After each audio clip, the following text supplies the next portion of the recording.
Hello বন্ধুরা, সবাই ভালো থাকুন, সুস্থ থাকুন। আমি অনেকবারই পালক পনির বানিয়েছি, শেয়ারও করেছি, কিন্তু আবার আজকে একটু বানাতে ইচ্ছা করলো আর আপনাদের সঙ্গে একটু শেয়ার করতেও ইচ্ছা করলো। এই দেখুন, পালং শাকটা খালি ডাঁটাগুলো বাদ দিয়ে পাতাগুলো নিয়েছি, নিয়ে একটুখানি গরম জলেতে একটু ভাপিয়ে নিলাম। এবার এটাকে ঠান্ডা করে পেস্ট করব। তা আপনারা দেখতে থাকুন। এটা ঠান্ডা হয়ে গেছে। এবার আমি লঙ্কা দেবো,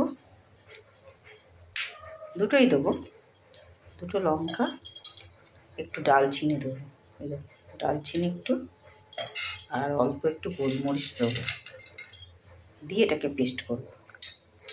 গোলমরিচ কটা দিয়ে এটা পেস্ট করে আনছি। এবার আমি তরকারিটা করছি। এই যে তেল দিলাম, তেলের মধ্যে একটু জিরে, তেজপাতা দেবো। জিরে আর তেজপাতা একটু দিলাম।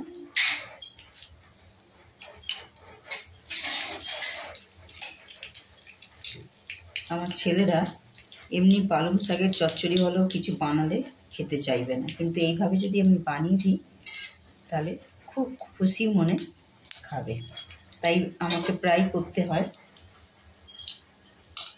তা এখন তেল আমার গরম হয়ে গেছে, এগুলো হয়ে গেছে। এবার আমি পেঁয়াজগুলো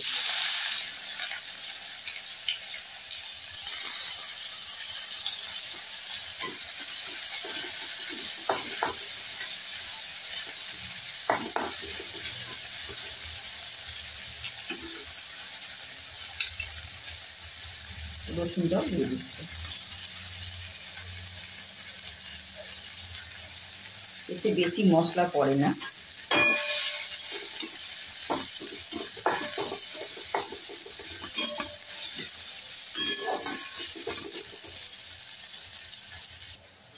ভাজা হয়ে গেছে। এবার আমি হলুদ দেবো,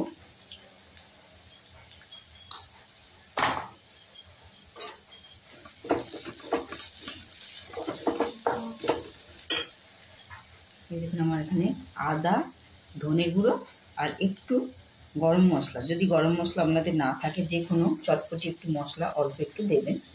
তা আমার এখানে ছিল শাহি পনির মশলা, তা সেটাই একটু দিয়ে দিলাম।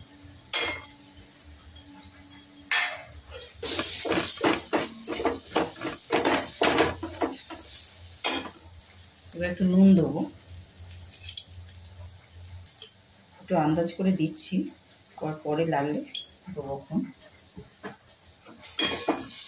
এবার আমি যে পেস্ট করে এনেছিলাম পালকটা, এই যে এটা আমি ঢেলে দেবো।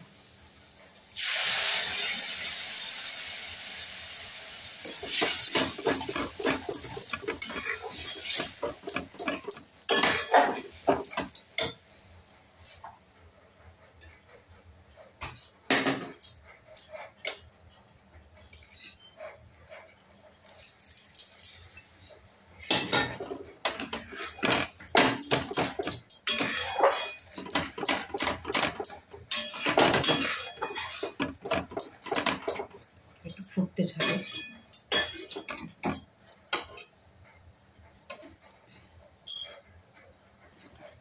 এটা আমার ভালোই ফুটে গেছে।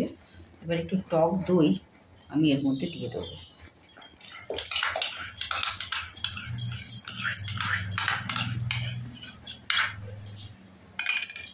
এতে টমেটো একদম দেবেন না।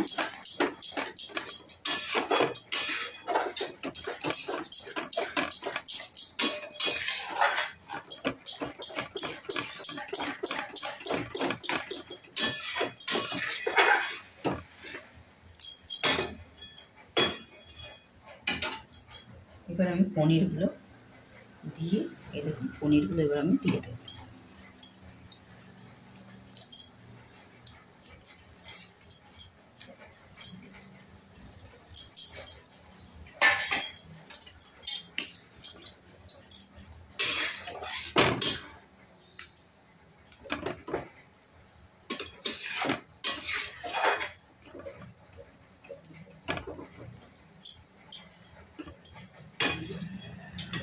খুব সিম্পলভাবেই বানানো, বেশি কিছু মশলা দিইনি।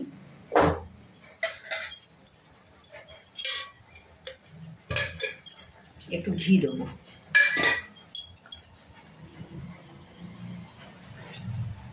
একটু ঘি একটু দিয়ে দিলাম।